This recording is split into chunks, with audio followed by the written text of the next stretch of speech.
waxaan u nimidnay annaga oo sidna kalgacal oo sidna walaalnimo oo wadana maskax caafimaad qabta qalbi furan walaalaheenna Soomaaliya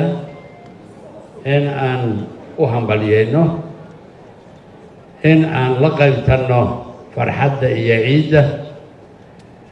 in aan la qaybtanno guusha ay gaadheen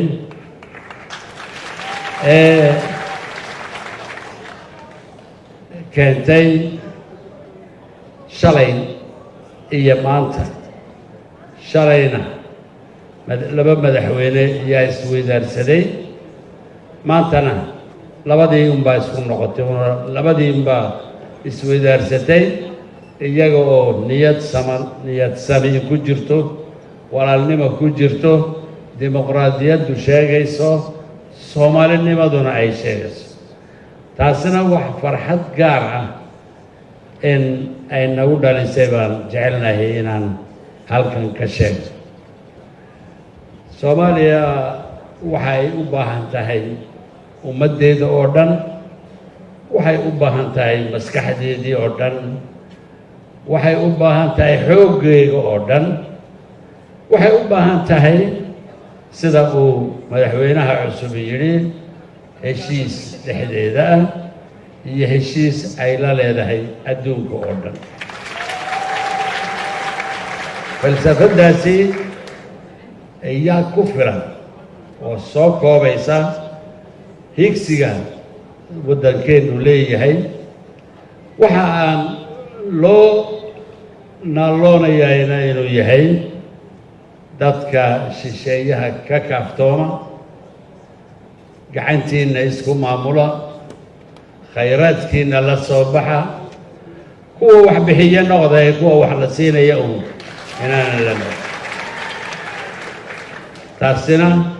halgan dheer bay doonaysaa is-aaminaad bay doonaysaa isku kalsooni bay doonaysaa walaalnimadu waxay tahay in la muujiyo mar kasti oo ay fursadi jirto oo dalkuna marka uu ku yeedho waan sala joogaa gebigiinnaba in laynaga maqlo ay waajib idin saaran wey madaxweynaha waan u hambalyeynay waan hambalyeynaynaa